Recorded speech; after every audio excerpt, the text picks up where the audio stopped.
Hey there, PES Dragons. Welcome to our first ever virtual family reading night. You are in for a treat, and we're glad you're here. Our featured book is Bunnicula by Deborah and James Howell. Miss Shiflett is going to read a chapter to you in just a minute. And Miss Kay is going to be joining us to teach us how to make an origami Bunnicula bookmark. And she brought along her special friend, Senna. So you're not going to want to miss a minute. Watch it all the way to the end and then click on the form link in the comments to let us know that you participated. And the first 100 families will receive a copy of the book Bunnicula the next day. We're super excited. I hope you enjoy. Bye-bye. Hey everyone, I'm so excited that you are going to be joining us for family reading night tonight. We are going to be delving a little bit further into Bunnicula by Deborah and James Howell. We started this at school and have read chapter 1, so we're going to jump right into chapter 2 today. Now that we know that the Monroes have this new bunny in their house, and there's something just a little bit strange about him. So let's jump into chapter 2, Music in the Night. I feel at this time there are a few things that you should know about Chester. He is not just an ordinary cat. But then I'm not your ordinary dog, since an ordinary dog wouldn't be writing a book, would he? Chester came into the house several years ago as a birthday gift for Mr. Monroe, along with 2 volumes of G.K. Chesterton, hence the name Chester, and a first edition of Dickens' A Tale of Two Cities. As a result of this introduction to literature, and given the fact that Mr. Monroe is an English professor, Chester developed a taste for reading early in life. I, on the other hand, have developed a taste for books. I found Jonathan Livingston Seagull particularly delicious. From Chester's kittenhood on, Mr. Monroe has used him as a sounding board for all of his student lectures. If Chester doesn't fall asleep when Mr. Monroe is talking, then the lecture can be counted a success. Every night when the family is sleeping, Chester goes to the bookshelf, selects his midnight reading, and curls up on his favorite chair. Sounds like a perfect plan to me. He especially likes mystery stories and tales of horror and the supernatural. As a result, he's developed a very vivid imagination. I'm telling you this because I think it's important for you to know something of Chester's background before I relate to you the story of the events following the arrival of Bunnicula into our home. Let me begin with the first night.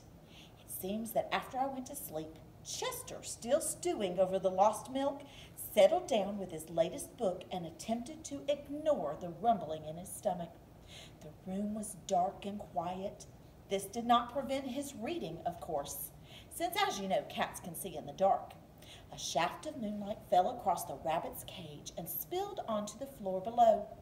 The wind and rain had stopped, and as Chester read Edgar Allan Poe's The Fall of the House of Usher, he became increasingly aware of the eerie stillness that had taken their place.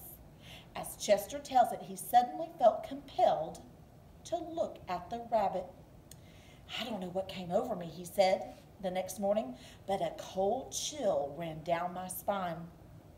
The little bunny had begun to move for the first time since he'd been put in the cage. He lifted his tiny nose and inhaled deeply as if gathering sustenance from the moonlight. He slicked his ears back close to his body, and for the first time, Chester said, I noticed the particular markings on his forehead. What had seemed an ordinary black spot between his ears looked a strange V-shape, which connected with a big black patch that covered his back and each side of his neck, and it looked as if he was wearing a coat. No, more like a cape than a coat. Through the silence that had drifted the strains of a remote and exotic music, I could have sworn it was a gypsy violin, Chester told me. I thought perhaps a caravan was passing by, so I ran to the window. I remembered my mother telling me something about caravans when I was a puppy, but for the life of me, I couldn't remember what. What's a caravan? I asked, feeling a little silly. A caravan is a band of gypsies traveling through the forest in their wagons, Chester answered. Ah, yes, it was coming back to me now. Station wagons. No, covered wagons. The gypsies travel all through the land, setting up camps around great bonfires, doing magical tricks, and sometimes, if you cross their palms with a piece of silver, they'll tell your fortune. I mean, if I gave them a fork, they'd tell me a fortune? I asked breathlessly. Chester looked at me with disdain. Save your silverware, he said. It wasn't a caravan after all. I was disappointed. What was it, though, I asked. Chester explained that when he looked out the window, he saw Professor Micklewhite, our next-door neighbor, playing the violin in his living room. He listened for a few moments to the haunting melody and sighed with relief. I've really got to stop reading those horror stories late at night, he thought. It's beginning to affect my mind. He yawned and turned to go back to his chair and get some sleep, and as he turned, he was startled by what he saw.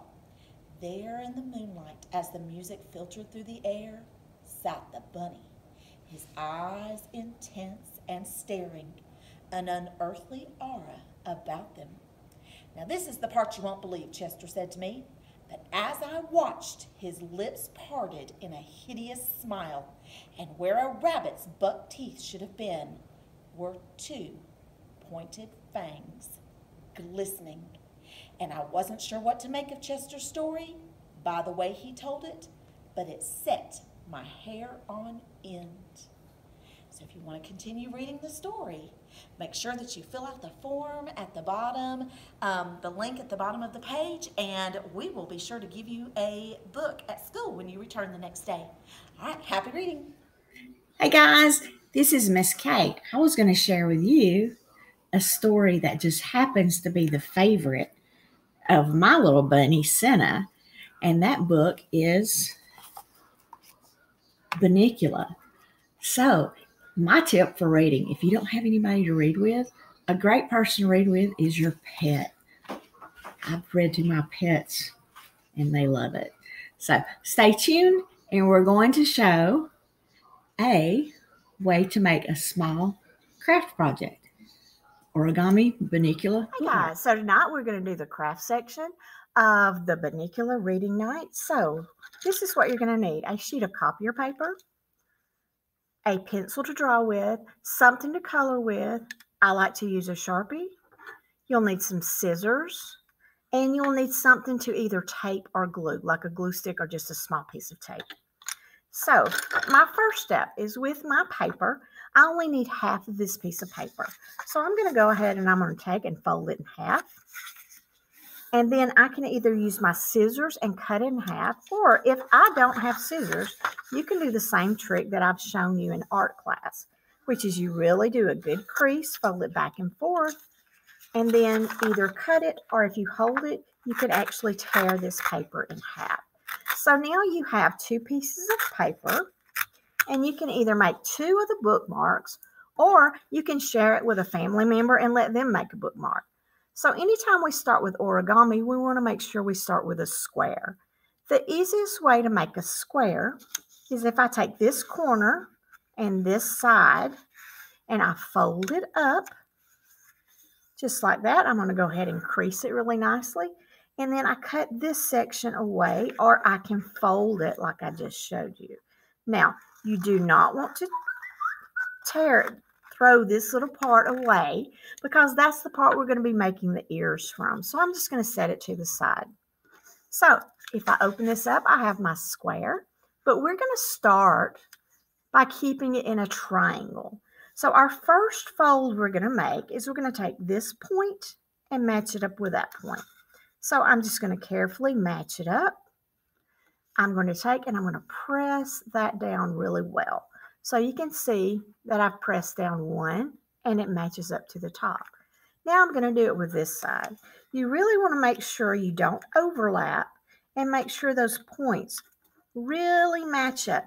This will make your artwork look super neat, and you'll have an easier time when you get ready to fold. So next part, I'm going to open these back up, and you can see I have a square inside. I'm going to take just one of the pieces of paper, and I'm going to bring it down to my point, just like this. I'm going to hold it up and show you. So all I did was I took the bottom and I brought it up to the top. Now I'm going to actually make the pocket part. So this part. So I'm going to fold this up, and then I'm going to take this little edge, fold to the inside, press that so you can see what I've done there. Now I'm going to take this side, fold it up, and press to the inside. So I have what looks like a little pocket.